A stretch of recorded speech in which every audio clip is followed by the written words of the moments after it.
ईरानी जी कहां हैं? स्मृति ईरानी जी से सवाल करना बड़ा जरूरी है। महिला बाल विकास मंत्रालय है उनके पास। उनकी ममता, उनकी करुणा, उनका लाड सिर्फ और सिर्फ अपनी बेटी के ऊपर जब बात आती है तभी क्यों निकलता है? ममता के दो बोल इन देश की बेटियों के लिए अभी तक क्यों नहीं बोली?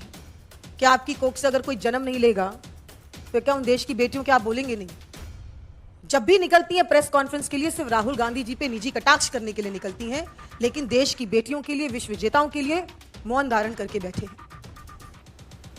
भाजपा का इतिहास रहा है कि उन्होंने हमेशा अपराधी को संरक्षण दी है और पीड़िताओं के ऊपर सवाल खड़ा किया है। पॉक्सो एक्ट के अंदर जो धाराएं लगती हैं, इतनी गंभीर धाराओं के बावजूद अब तक तो उनका इमीडिएट अरेस्ट हो जाना चाहिए था, क्योंकि वो मोदी जी और अमित शाह जी के करीबी हैं। तो उनको इस देश में महिलाओं के साथ छेड़खानी करने के लिए इम्यूनिटी मिल जाएगी। नमस्कार, आप सभी का हमारे चैनल पर स्वागत है। दोस्तों, पूरे देश की शक्ति को मैं बताना चाहता हूं कि जिस प्रकार से अब एक और बयान जारी किया गया ब्रजभूषण का, उससे ऐसा लग रहा कि ब्रजभूषण अब नार्को टेस्ट से पीछे हटते हुए नजर आ रहे हैं। आपको बता दें, उन्होंने बयान जारी किया है कि हाँ, मैं नार्को टेस्ट कराऊंगा, लेकिन जब लाइव कराने की बात आई तो वो इस बात को घुमा दिया और बोले कि पहले जो महिला पहलवान है उनका नार्को टेस्ट सबके सामने होगा, उसके बाद मेरा टेस्ट होगा। कहीं ना कहीं साजिश की बू यहां पर अलग से आ रही है। मोदी सरकार क्या चक्रव्यूह रच रही है, कुछ समझ नहीं आ रहा, क्योंकि इतना टाइम मोदी सरकार को दे दिया है और भी टाइम उनको मिल रहा है कि वो अच्छे से अपने सबूत मिटा सके। दुख की बात यह है कि भाजपाओं के नेताओं की फेयर लिस्ट बहुत लंबी है। मैं ज्यादा दूर नहीं जाती, चाहे चिन्मयानंद की बात हो, साक्षी महाराज की बात हो, कुलदीप सेंगर की बात हो, और अब कुश्ती संघ के अध्यक्ष और भाजपा के एमपी ब्रिजभूषण की बात हो। भाजपा का इतिहास रहा है कि उन्होंने हमेशा अपराधी को संरक्षण दी है और पीड़िताओं के ऊपर सवाल खड़ा किया है। ये कोई आम पीड़िताएं नहीं है, ये वर्ल्ड चैंपियंस हैं जिन्होंने देश के लिए मेडल जीता है। जब देश के लिए मेडल जीतती हैं तो प्रधानमंत्री फोटो अपॉर्चुनिटी के लिए इन सबको बुलाते हैं, पूरा देश हंसता है, खिलखिलाता है। लेकिन आज उन्हीं बेटियों को, उन्हीं विश्व विजेताओं को कल रात मजबूर कर दिया गया आंसुओं के लिए। हमने ऐसा दृश्य पहले कभी सोचा भी नहीं था और इसकी कल्पना भी नहीं की थी कि जंतर मंतर पे ऐसा भी दृश्य रात में कभी देखने को मिलेगा। यह बहुत ही दयनीय स्थिति है, और खासकर तब मैं अपने मीडिया साथियों से कहूंगी, और मुझे माफ कीजिएगा अगर आपको मेरी बात बुरी लगे, लेकिन पॉक्सो एक्ट के अंदर जो धाराएं लगती हैं, इतनी गंभीर धाराओं के बावजूद हमारे मीडिया के साथी उस अपराधी का सरेआम इंटरव्यू ले रहे हैं, और वो सरेआम इंटरव्यू दे रहा है।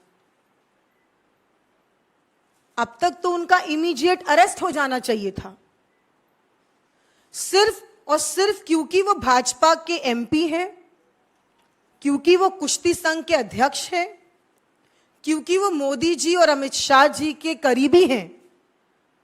तो उनको इस देश में महिलाओं के साथ छेड़खानी करने के लिए इम्यूनिटी मिल जाएगी, ये देश की बेटियां कभी भी बर्दाश्त नहीं करेंगी। मैं पूछना चाहती हूं कि उनकी कल गलती क्या थी? हम सब ने कल दिल्ली का मंजर देखा, जिस तरीके से बारिश हो रही थी, गद्दे गीले हो रहे थे। जंतर मंतर पे जहां वो बैठी हैं वहां गद्दे गीले हो रहे थे।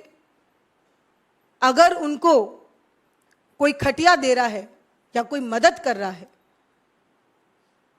उसके नाम पर उनके साथ उस तरीके से बदसलूकी करना, बदतमीजी करना, अमानवीय विहार करना, कपड़े फट रहे हैं, खरेड़ा जा रहा है, यह दृश्य दिल्ली के अंदर दिख रहा है, जंतर मंतर पे विश्व विजेताओं के साथ।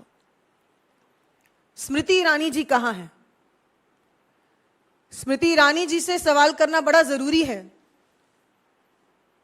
महिला बाल विकास मंत्रालय है उनके पास। उनकी ममता, उनकी करुणा, उनका लाड सिर्फ और सिर्फ अपनी बेटी के ऊपर जब बात आती है तभी क्यों निकलता है? ममता के दो बोल इन देश की बेटियों के लिए अभी तक क्यों नहीं बोली हैं? क्या आपकी कोख से अगर कोई जन्म नहीं लेगा तो क्या उन देश की बेटियों के आप बोलेंगे नहीं? ये एक बहुत बड़ा सवाल खड़ा होता है कि महिला मंत्री जब भी निकलती हैं प्रेस कॉन्फ्रेंस के लिए सिर्फ राहुल गांधी जी पे निजी कटाक्ष करने के लिए निकलती हैं, लेकिन देश की बेटियों के लिए, विश्व विजेताओं के लिए मौन धारण करके बैठे हैं। चुप्पी पर सवाल खड़ा होगा। आज मीडिया से भी एक सवाल करना चाहती हूं।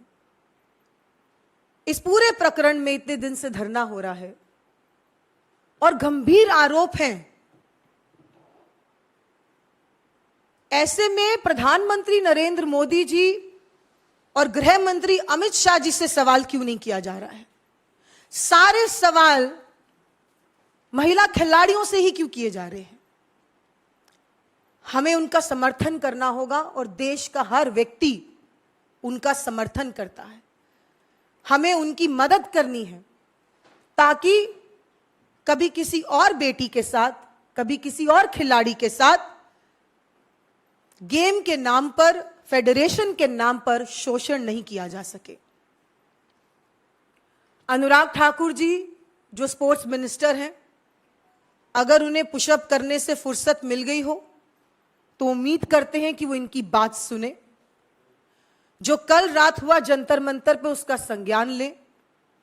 यह जरूरी है क्योंकि पिछली बार उनके झूठे आश्वासन पर इन खिलाड़ियों ने अपने प्रोटेस्ट को रद्द कर दिया था, फिर से सिर्फ न्याय की उम्मीद पर।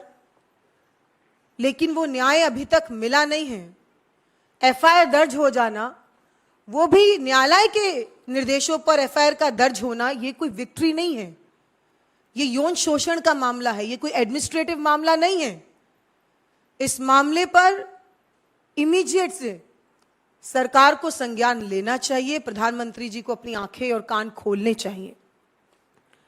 अब ये समय आ गया है कि ये देश तय करे कि उन्हें रेपिस्ट चाहिए या उन्हें मेडलिस्ट चाहिए।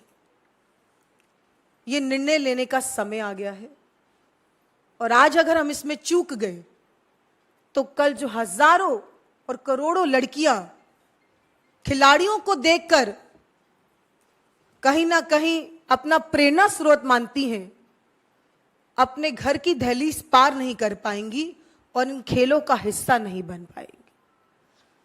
तो इस मंच से यही कहना चाहूंगी अंत में कि हमें अब भी उम्मीद है कि बेटियों के साथ न्याय होगा, लेकिन हमें सरकार से उम्मीद नहीं है, हमें इस देश की कानून व्यवस्था से उम्मीद है। और हम मांग भी करते हैं कि कोर्ट मॉनिटर्ड इन्वेस्टिगेशन हो, क्योंकि जब तक वो फेडरेशन के अध्यक्ष बने रहेंगे, जब तक उनका रेजिग्नेशन नहीं होगा, जब तक उनका अरेस्ट नहीं होगा, ये एफआईआर भी बेईमानी है और आने वाली इन्वेस्टिगेशन भी बेईमानी होगी। बहुत बहुत धन्यवाद।